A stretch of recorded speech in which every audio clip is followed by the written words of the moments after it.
Grew up in the religion of Christianity. We as Christians thought that we had the 10 Commandments, which is what we would keep, our moral law. And then we all knew about the greatest commandment, or what we believed were only 2 commandments that really applied to us. And when we examine the doctrine of Christianity and wondering if we only have 2 commandments or 10 commandments or anything of that sort, I want to take us back again to commandment number 11, which commandment number 11 is very, very clear that we are taught to guard Yahuwah's covenants, laws, statutes, and commandments. And we need to guard this with a feistiness. We need to guard this with a sense of protection. Because when we guard something, you don't guard something by putting it in the trash. We don't guard something by ripping it up and not caring about it. Because in the religion of Christianity, we don't and we didn't guard Yahuwah's laws, statutes, and commandments. Now, when we look at Scripture and we look at 1 John 2:3, this is a very important verse. It says, "And hereby we do know that we know him if we guard his commandments." Now, the Christian religion will tell us right now that there are only 2 commandments, and besides the moral law, because we pull this from Matthew 22. And it comes from the bottom here. And this is where people were testing Messiah Yahushua. And I say Messiah Yahushua because there were no J's in Hebrew. The name Jesus is a Greek name. And so when we look at what our Messiah was saying, he was saying this. And somebody said this to him, and this is what he replies. Somebody goes, "Rabbi, what is the great commandment in the Torah?" Yahushua said unto him, "You shall love Yahuwah Eloheka with all your heart, with all your soul, and with all your mind. This is the first and great commandment. And the second is like unto it. You shall love your neighbor as yourself." Now, this commandment, the very first part of that, where we are to love Yahuwah Eloheka, that comes from Deuteronomy. That comes from back in Deuteronomy. It comes from Deuteronomy 6. And this is what we have, which we call the Shema. Now, as Christians, we were told to disregard the Old Testament because that was the old covenant and that was for God's chosen people, and we are Gentiles. Now, when you study scriptures, you very soon learn that we don't want to be called Gentiles. We want to be the chosen people of our Creator.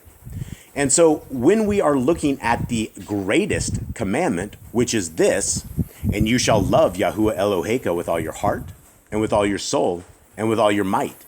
And these words which I command you this day shall be in your heart. And you shall teach them diligently unto your children, and shall talk of them when you sit in your house, and when you walk by the way, and when you lie down, and when you rise up. And you shall bind them for a sign upon your hand, and they shall be as frontlets between your eyes. And you shall write them upon the doorposts of your house and on your gates." So when we are trying to deprogram from half-truths, one of the half-truths is that the laws, statutes, and commands. One of these half-truths is that the laws of our Creator don't apply to us anymore. And if we look at that theory and we don't think the laws apply to us anymore, then why have we been told more than 53 times that we need to guard the laws, statutes, and commands of our Creator? So the religion of Christianity has us believing that there are a moral set of laws where we have 10 of them, but if you are a Christian, you don't keep the 4th commandment, which is to obey the Sabbath day, right?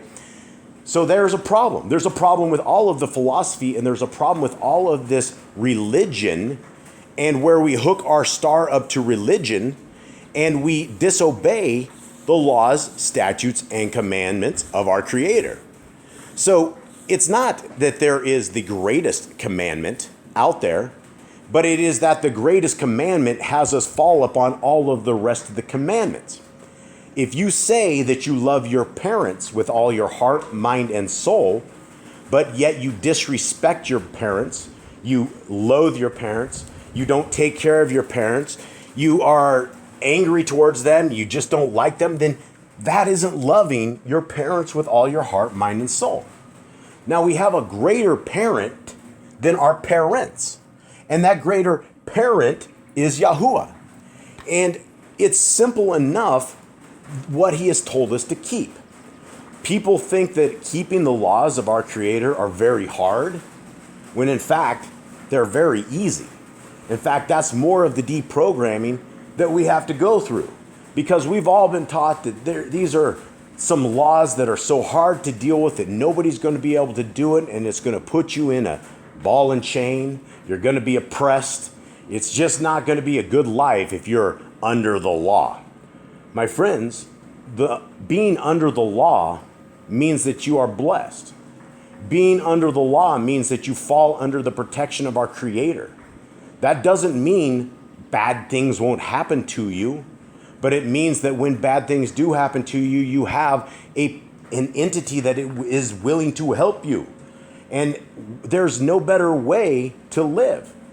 If you want to reject the laws of our Creator, you reject wonderful things, such as do not eat the blood, right? This is something that none of us should be doing, but there are groups of religions of Satanists that enjoy drinking the blood. We're told not to do it because there's life in the blood.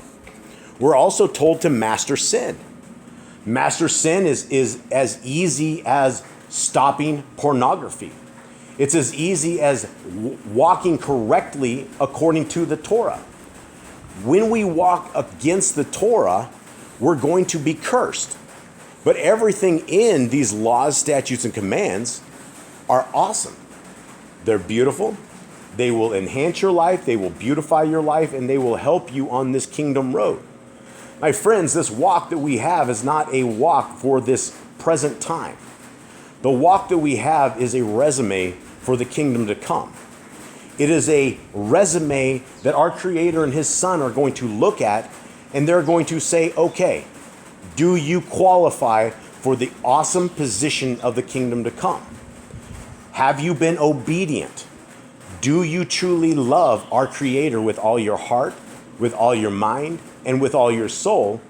And if you don't keep the laws of our Creator, then by default, you don't love our Creator with all your heart, mind, and soul.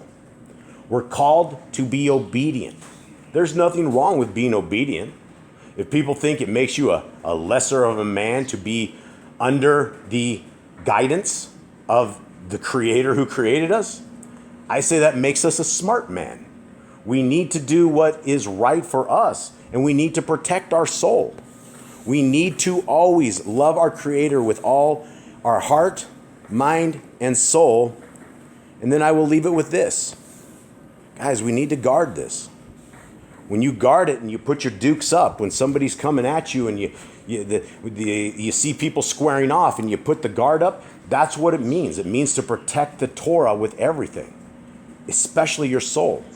We're trying to protect the soul. And if you do not guard the laws, statutes, and commandments of our Creator, then we're being reckless with our soul. And we're using the time that we have right now for not good things. I invite you guys to seek our Creator today, to read Genesis, Exodus, Leviticus, Numbers, and Deuteronomy, to start that path, to start this relationship with our Creator. And that is it. I hope you guys have a wonderful day.